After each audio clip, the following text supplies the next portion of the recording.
who would give money to a bunch of 22-year-olds who would never run a business and were struggling to get sales. Hello, and welcome back to the Seven Figure Journey podcast, where we will be discussing the struggles and lessons learned along the journey of a seven-figure entrepreneur. It's my great pleasure to welcome our guest today, Marshall Singer with Ruvna. Marshall, thank you and welcome to the show. Thanks so much for having me, John. Really excited to be here today. You bet. We're excited to learn a little bit more about you and about your journey. So without further ado, let's go ahead and dive right in. As a small business owner, as an entrepreneur, please share with us your story. Where did you start from? Where have you gotten to? Maybe share a few key lessons learned along the way, but ultimately we want to hear your journey as an entrepreneur. Yeah, so I actually kind of fell into it. I didn't grow up thinking I was going to be a big-time entrepreneur, reading books and constantly watching YouTube videos about that. That really wasn't me. I was a pretty mediocre student with an intense passion for jazz. And then I kind of in high school realized that no matter how much I loved it, I wasn't that talented. Like I was pretty good, still play, but you have that realization sometime when you see people that are like really good at a thing, right? And you're like, crap, I'm only like kind of good. And so that made me kind of rethink. And so after that, I went to American University over in DC and was lucky enough to meet one of my fraternity brothers and now co-founders, Joey Natinsky. And I'd always been interested in education. I volunteered with Easter Seals as a kid. They do some pretty amazing work for K-12 students with emotional and physical disabilities. So, and that kind of predisposed me to the educational space. And plus my dad taught for 4 years. And being a not amazing student, but having a hunger for learning, I was like, yeah, maybe trying my own thing might be the move. What's the worst thing that could happen? Right. And, Joey kind of felt the same way. And he had already made actually the first version of what Ruvna would become, because him and my other co-founder, Jack, had taken all the computer science classes that their school had offered. And by the time they were seniors, they said, well, could you help us solve a real problem? And that was eventually what became Ruvna. That at the time was for discipline and emergencies. But, we were all just really passionate about the challenge that still remains to this day, but of course was still very much a challenge back then of school safety. And we said, hey, I think this really has legs. We had 2 clients at the time, and one thing led to another. We got into the Dream It Accelerator, which at the time had an EdTech vertical, 2016. Joey and Jack actually dropped out. I finished online. So at 22 and 21, we all went up there, lived in my uncle's 1-bedroom apartment, commuted 2 hours each way to their office, and just made it work. Those early days, as I'm sure everyone can really empathize with, were a grind, but I feel like they're electric. When you're first getting started and just hungry, there's nothing like it. And you're totally willing to put in a 12-hour day and subsist on halal carts and Dunkin' Donuts bagels. And so from there, we really worked on polishing the product. We did a 5-school pilot in the fall of 2016, and that let us know we were onto something. But I think for me personally, as an entrepreneur, that Dream It Accelerator was pretty huge. I think everyone in their early 20s thinks they know exactly what's going on in the world and they've got all the solutions. And in that space, I really had some of my core perspectives and ways I'd approach things challenged. And that was really the best thing that ever happened to me, because I remember very, very clearly, I went into a meeting with Andrew Ackerman, shout out, by the way, he's the man, and some of the other GPs at Dream It. And, they were asking me questions about my business. How's it going? What do you know about your customers? What are you forecasting for the year, et cetera? And I gave them all those numbers. And they were like, well, how do you know that? And gave the logic. They're like, but no, how do you know that? And I was like, well, X, like, no, you think that. And truly, like, it humbled me. I think that was one of the first times I was ever in a room where I knew the least about what I was talking about. And I think for everyone trying to start a business in a space that they're not a subject matter expert on, and I wasn't at the time. I mean, 10,000 hours later, that theory, I think I'm a lot closer now, though plenty more to learn. It's so important that being in those rooms with people that know more than you. And for me, that, while it sucked in the moment, really let me know I was on the right track with people that could help the business and me become a better entrepreneur. Right. From there, we, worked hard, failed at fundraising once, but bootstrapped our way to about 50 clients, raised a small seed round, kept growing, rolled out a mass notification platform, and then raised an angel round of about $500,000, a little less. Used that to hire some staff, kept growing. And we had some really exciting plans for some big new products. But then I don't know if the audience has heard about this. We had a global pandemic. Oh, yeah. Yeah, crazy, right? And that kind of really put us in a little bit of a bind, because if you think about what my company does, which is emergency management, operations management, and communications, all of those things really require the school to be in school. Right. And then during the pandemic, that wasn't the case. And so Joey, Jack, and I sat down with a 6-pack and 2 pizzas, and literally were like, well, what the hell are we going to do? And sketched out some ideas and did a lot of client consults, and eventually came together with the idea for what became Ruvna Health, which is a daily attestation and health screening platform. And that really not only got us through the pandemic, but turned out to be a little bit of one of those lightning in the bottle moments, where we were one of the first to market, really grew us a lot, and we're able to position that into a really good source of revenue, and then allow us to use the learnings from that product to do what we'd always been really passionate about, which was daily attendance, which we released in the fall of 22. And yeah, as of today, we're in about nearly 700 schools, 43 states, doing a little more than $2 million annually at this time. And for us, it's been a labor of love. We could have gone the more classic VC route, but for us, we felt that really bootstrapping was how we were going to build a business that made the impact and made the difference to us and our team. So, 8 years later, we're still chugging. It's a labor of love. And luckily enough, I'm happy to say I'm actually still really good friends with my co-founders, which for all of you entrepreneurs and founders out there, I'm sure that's not always the easiest thing. Right. So a lot of miles under the car, but it's been a heck of a journey. Very cool. What a story. Thank you so much for sharing. Tell us a little bit more about all the different offerings then. So it sounds like you had a pivot a couple of times, pandemic came, you rolled out a whole new offering. What does that look like? Kind of explain that to us. Yeah, great question. I kind of just dove right into the story. You're good. So really what Ruvna does at its core is real-time operations management. And we do that with 4 products. Daily attendance, which is arrivals, departures, etc. Emergency management, which is quickly, safely, and accurately figuring out what students are safe during an emergency, primarily through teachers taking roll of the students they have on their phone and then real-time sharing and aggregating that information. Mass communication, think, schools closed today, changes in the schedule, delivered multiple different channels. And our real calling card there is not just the ease of use, but it's also speed of delivery. Okay. And then lastly is visitor management, which, is a very competitive space, but we've really focused on interoperability. The idea that while visitor management itself is a pretty known quantity, it's how can we make this more than just visitor management? And for us, a really good example of that is how we integrate all the components of the platform together. So for us, that means during an emergency, and this was previously a challenge for schools, where are your visitors? You have to figure out where they are. And so we allow them to do that, communicate with them, and account for them. And so in a nutshell, that's what we do at Ruvna, and we do it for about 700 schools across the country. Awesome. Very cool. Share with us a little bit about when you were in those early stages, before you were ready to actually ramp and roll out. What were some of the things going through you guys' heads as you were trying to decide, okay, we've got this problem that we want to try to solve? Walk us through that process. Yeah, I think for me, the things that first and foremost we need to get through as young founders were that imposter syndrome. Like, what right do we have to be the one solving this problem? Why us? And how do we talk with authority about an issue and the problem and our company to people who are experts in the space that have been here for years? My example being, when we first got started, we were, of course, doing cold calling, as everyone has and everyone will for eternity until calls aren't a thing. We called 200 of the best private schools in New York City, and 198 of them told me no. But 2 of them said yes, and both of them are still clients today.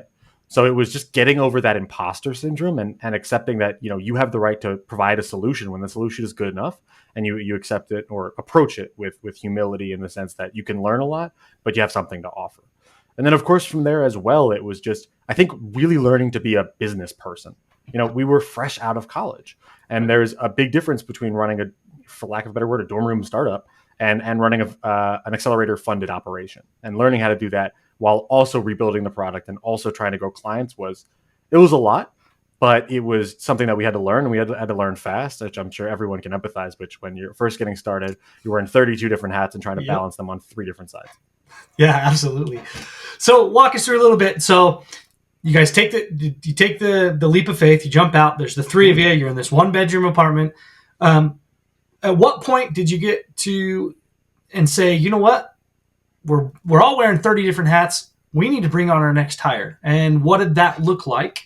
And how did you work through that process of determining, okay, we need to bring on our first hire, and we need to start setting ourselves up so we can start bringing on staff at, hopefully you were thinking through, systematically, when do I bring them on at the right time, the right person, things like that. So walk us through what that looked like. Well, first and foremost, we did not approach it systematically because we were young and scrambling. Let's be real here. And so what we needed to do was first have money. We tried to fundraise in 2017 and failed because, now as myself, like, who would give money to a bunch of 22-year-olds who had never run a business and were struggling to get sales? So what we had to do was bootstrap. And so while I would have loved to have said and give the happy ending of, yeah, we raised $3 million and hired an expert, no, nobody gave us any money. So what we had to do was keep slogging for 2 more years, just the 3 of us. But we were finally able to begin hiring once we closed on that kind of pre-seed round of about $120,000. That allowed us to bring on an additional developer and a salesperson, which then catapulted itself into an additional salesperson, another round of, again, maybe that one. So total, we raised about $500,000. So the first one was about 120, second one was 380. That allowed us to bring on someone for sales, again, operations, customer success, dev. And then from there, it really snowballed.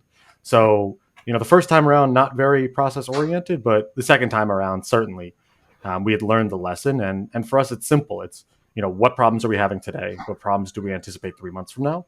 And what problems do we want to make sure we don't have a year from now? And just trying to balance all of those things while also putting out dumpster fires and trying to build something cool in the future was, I still, looking back on it, I'm not 100% sure how we did it. But, I think we got 1 or 2 things right since we're still sitting here. Awesome. No, that's so cool. And I hope everybody who's listening on paid attention to the intentionality around understanding that, at first it's all about, hey, I've got to have the cash. I can't have an employee until I have that cash ready. And then it's, okay, now that I've gotten a little bit of momentum here, now it's, okay, systematically, who do I need to prevent us from having that problem? And I like what you said there, where you said, hey, we don't want to have a problem in the next month, in the next year, whatever. So who do we bring in and how do we solve that so that we're not running into that? So I love that. Yeah. Where are you at now then, size-wise? Yeah, so now we are at 12 employees and the founders, of course. So we've grown quite a bit since then, particularly in the past year. Actually, we've doubled almost in headcount. We're probably going to double again in the next 6 to 8 months. Awesome. So it's been a really high growth period. And for us, that really comes down to the fact that we've seen growth pick up, both in terms of expansion MRR. We've been pushing really hard to give more clients more ways to use the platform. And also just getting better at running the company. Frankly, 8 years later, you get better at running a leaner operation. But I think I want to kind of come back to what you were saying earlier about having the cash, because I might get in a little bit of trouble for saying this. I know this is a little bit of a hot take, but I think people get kind of pressured, especially in the startup space, to try to raise money. Yeah. And I think that it is not always the right decision for everybody. And I think there is this mythologized idea of what the founder journey has to be, which is you have this great idea, you raise big money, and then you grow or die. And frankly, I reject that. I think that is not the only model forward. And I also don't think it's the right model for every business. I think at the end of the day, you have to look at what's like fiscally reasonable and realistic for your company. Because I think particularly for me in the ed tech space, now looking back on it, I am incredibly happy we were not able to raise that money, because we were able to build a recurring business that, unlike, you saw how many people went under during the pandemic. Yeah. We hired during the pandemic. So I think that goes to show you that there are multiple paths available, and you got to take the hand you're dealt, while also appreciating that just because people say you should raise money, that take isn't from someone with no interest in your company. They want to own a part of your company, and you need to decide whether the dilution on your table and other people in this having seats at the table is worth the money. And I think there's an assumption that it always is, and it's something I always try to, in conversations, be like, that's not quite the case. If it's right for you, hell yeah. But the assumption that raising money is always the right thing is something I'm not so sure I agree with. No, absolutely, and I love that. We here at Elite, we say that all the time. You need to right size for your company. What is it that you want to accomplish, and you're always looking towards that as your deciding factor. So you're using that as your filter for your decision making. You're saying, hey, what am I trying to accomplish? How do I want to get there? And once reality sets in and I'm there where I want to be, what does that look like, and what do I want it to look like? Because those decisions that we make early on are going to, be the foundation of what that's going to look like once we arrive, right? So I love your analogy of the table, right?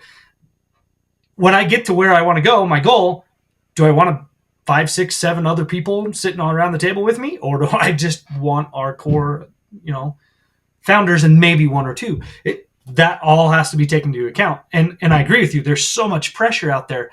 Anybody who's listening in, I hope you really paid attention to that don't let somebody pressure you into doing something for your company because that's the quote unquote way to do it. You do what's best for you in your circumstance and for your company, and keep moving towards what matters most to you. And if it fits, awesome. If it doesn't, stay away from it. Yeah. And I think for me, it's actually, I couldn't agree more in the fact that at the end of the day, it's about finding the model, the revenue model, the business model, the financing model that works well for your company. Because we're still here and growing 30%, 40% a year, bootstrapping. And, I have, colleagues, contemporaries from Dream It programs and other programs, and people that we've seen in the space that, you raise money and it looks good in the short term. But when you don't hit metrics and you're bleeding $100,000 and have 5 months of runway, you're still stuck. And so I really echo what you're saying, John. It's about right sizing every opportunity and every cost to what works for your business. Yeah. And then understanding that at the end of the day, you've got to set up a business model where you have something that's sustainable and repeatable. Because if you don't have that, then you end up like your colleagues where, hey, raise a whole bunch of money and then I burn through it all. Yeah. And also that raising money is a business model. Yeah. That's another, I mean, put it that way. I think we're both dancing around is like raising money isn't a business model. And don't let people try to convince you that it is. Yeah, exactly. Cool. Well, awesome. Again, Marshall, thank you so much for sharing your journey with us. Awesome story. I love the intentionality around you and your co-founders of saying, you know what, that first round of fundraising didn't work, so we've got to figure this out. We're just going to put in the hours. The 3 of us, we're going to get together. We're going to live in a 1-bedroom apartment. We're going to put in 12 hours a day, and we're just going to make it work. I know that so many people out there that are listening to this have been in that same situation, have felt that, and understand that. So awesome example. So thank you for sharing that. Let's go ahead and switch gears just a little bit.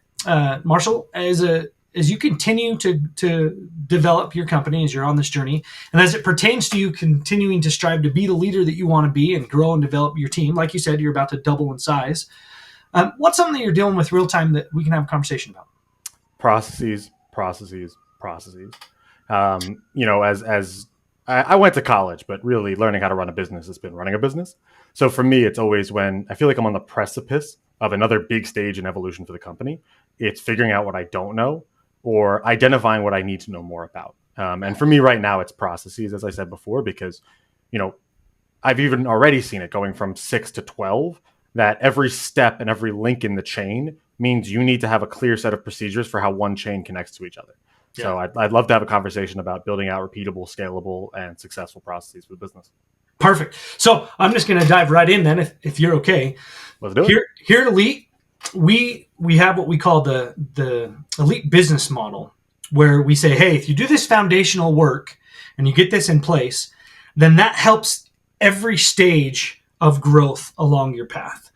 Because you have that clarity and alignment within the organization so that it makes sense and it's easy and it's repeatable to continue to grow and develop. So what we have in the Elite business model is up at the top, we have what we call vision. Now, vision is a widely used term. A lot of people look at it differently. So here at Elite, we see vision as a 3-part idea or concept where you have purpose, values, and mission. So the first one, purpose, that's your why. That's this 100-year out thing that you're not ever actually going to accomplish, but you're going to serve it every single day. And every day you're going to get one step closer to accomplishing this purpose, right? Then you have your values. That's who you are and how you show up. Okay, those core values are basically your culture in your company, right? So that no matter who's working with you, no matter what employee they're dealing with, they're getting the same results, right?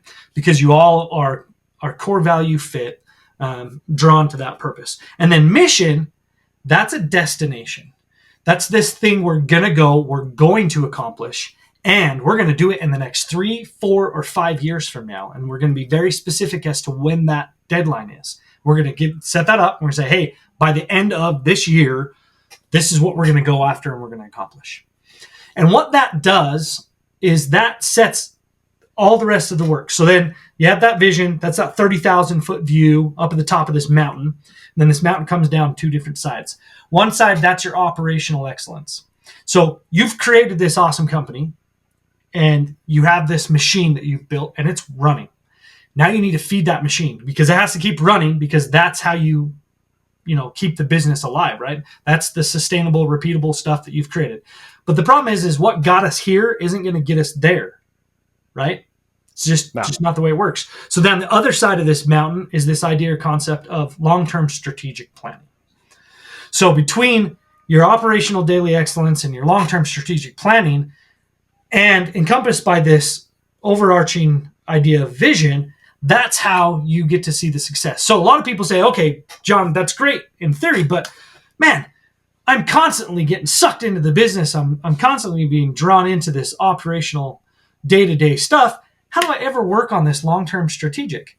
Well, across the bottom of this mountain, we have this idea or concept that we refer to as meeting rhythms, where we say, hey, you need to be intentional about setting aside a place and time to have conversations about every aspect of the business, right? Now, I'm not saying have meetings just to have meetings. I hate having meetings just to have meetings. It doesn't accomplish anything.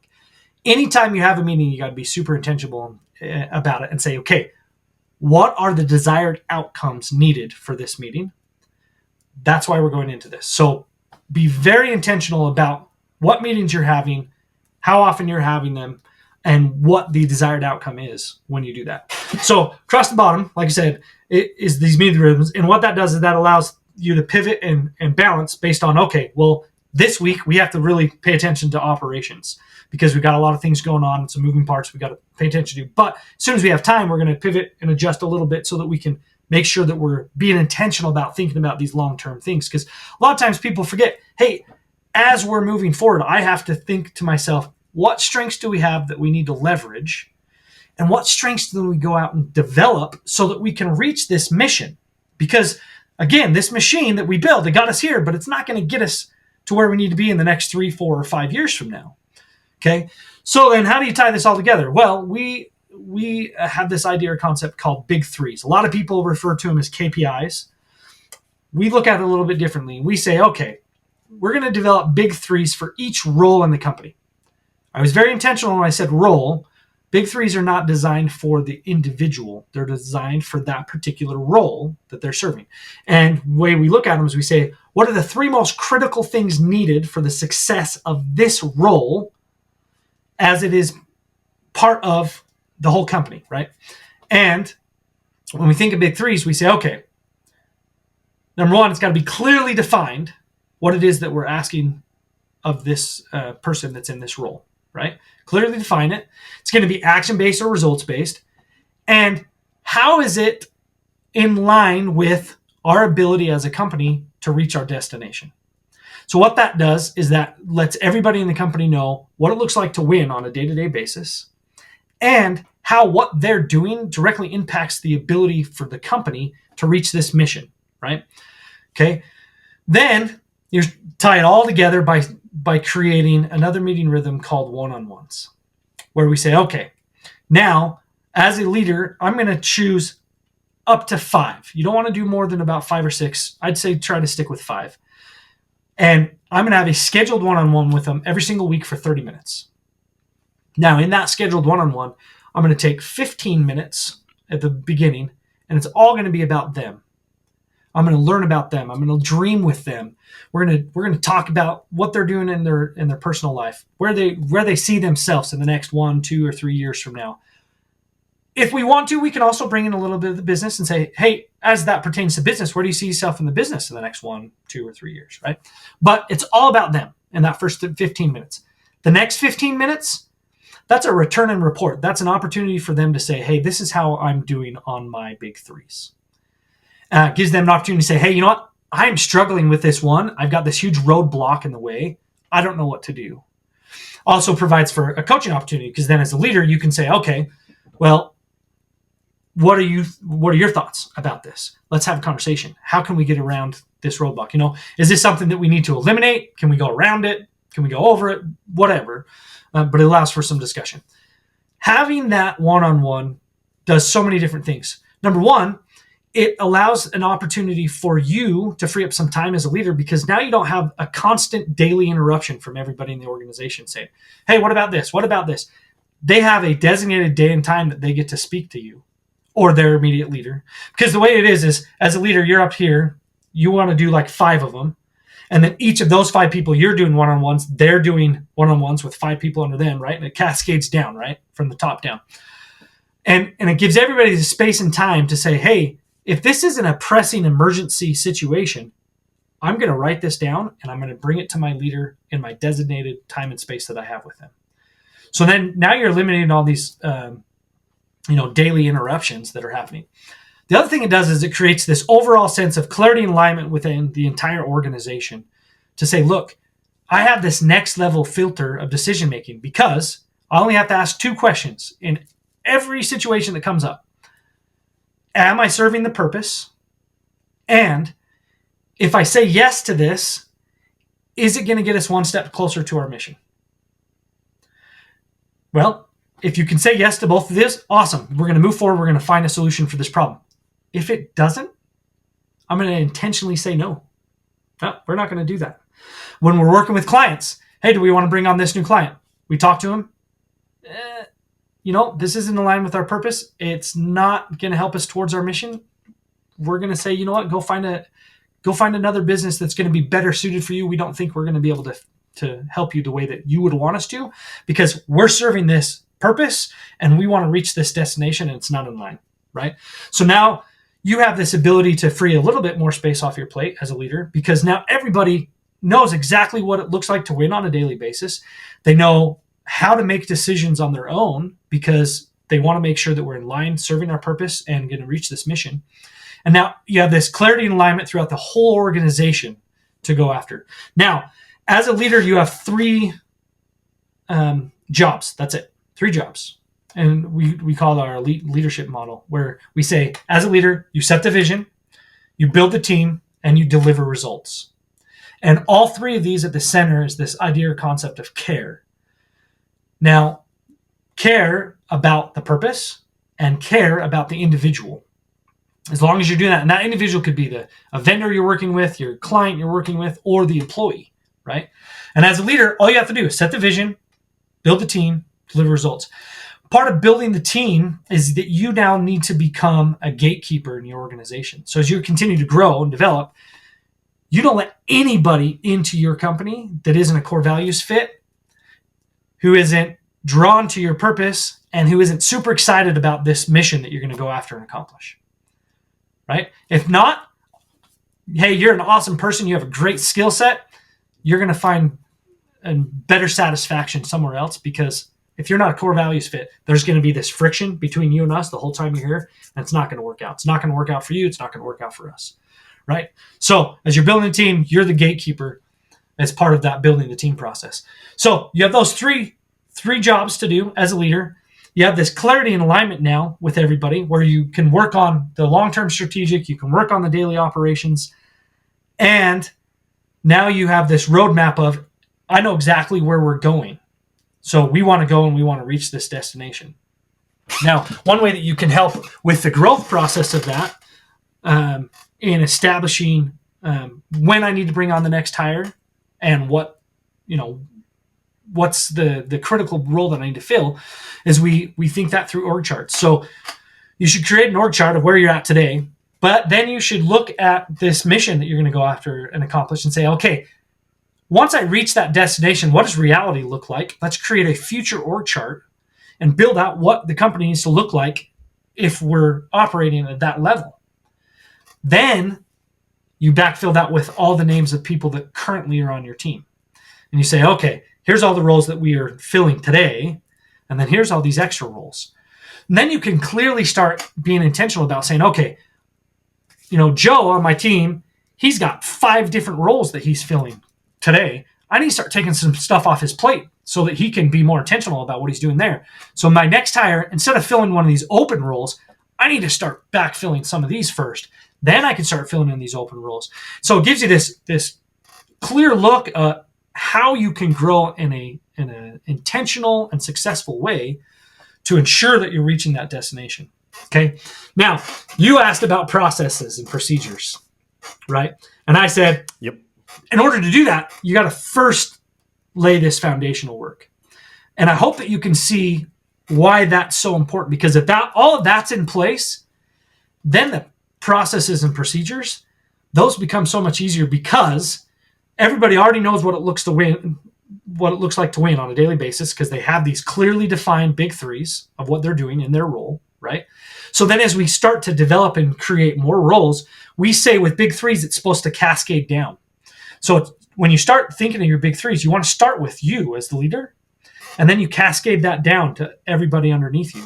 So then as you're growing and you're bringing on more people, all you're doing is just adding that extra level. You've already done all that work. So creating those big threes for that next role is actually pretty easy, because ideally the way that it works is just a giant math problem. If everybody's crushing their big threes on the entry level at the bottom, the next layer up, they're getting their big threes, so on and so forth, all the way up to the top, right? And then that is an easy, clear way to start that process of setting up those procedures and those operating processes, because now you have this framework of what it looks like to win in every single one of your roles, and you can easily start to add on those more. Yeah, man, no, it makes complete sense. And it's, in many ways, you're building a house with structures, floors, good frame, to then, as you are living or, expanding the house, you know what needs to go in each wing, because you've already got the master plan for the house. You've got rules for how to run it. Yeah, it makes complete sense. And I think that's a great strategy in many ways for approaching the challenge. Yeah, because a lot of people, what they'll do is they'll continue to grow, right? And they're so passionate about what they do and what they're trying to accomplish. And if you don't set that foundational work, it really is hard to set up. Okay, well, what do you do on a daily basis? I don't know. There's like 100 things I do on a daily basis. Okay, well, we need to start organizing that, because we're going to bring in 3 people underneath you to help support you. We're going to create a department around what you do on a daily basis, because we're growing and expanding, and we need that extra bandwidth. Oh, geez, well, I don't know, right? But if they already have that core, then it makes that process easier. Yeah, no, and frankly, we learned that the hard way, because, when the pandemic hit, we had to reconfigure our entire business. Not having a lot of processes burned us, but, it's one of those things that once you have it happen once, you're sure as heck not going to let it happen a second time. Yeah. So, yeah, no, I completely agree. Building that overall house and having a pretty strong series of checks, balances, and also things to build towards is super duper helpful in terms of those processes. Awesome. Cool. Well, again, Marshall, thank you so much. This has just been an awesome conversation that we've been having. You're just a great guest. Thank you again for joining us. For those of you who are listening in, if you like what Marshall's doing at Ruvna and what they're trying to accomplish, and you want to ask more questions, or you just want to pick his brain because he's been through it, Marshall, what's the best way that they can reach out to you and your organization? Yeah, no, for anyone that has any questions, anything I can do, or would love to learn more about how we're making schools a safer and smarter place, you can feel free to email me directly at marshall@ruvna.com. So Marshall, 2 L's, at RUVNA.com. And yeah, would be more than happy to chat with anyone. But I do want to say thanks, John. This has been a true pleasure and a fantastic conversation.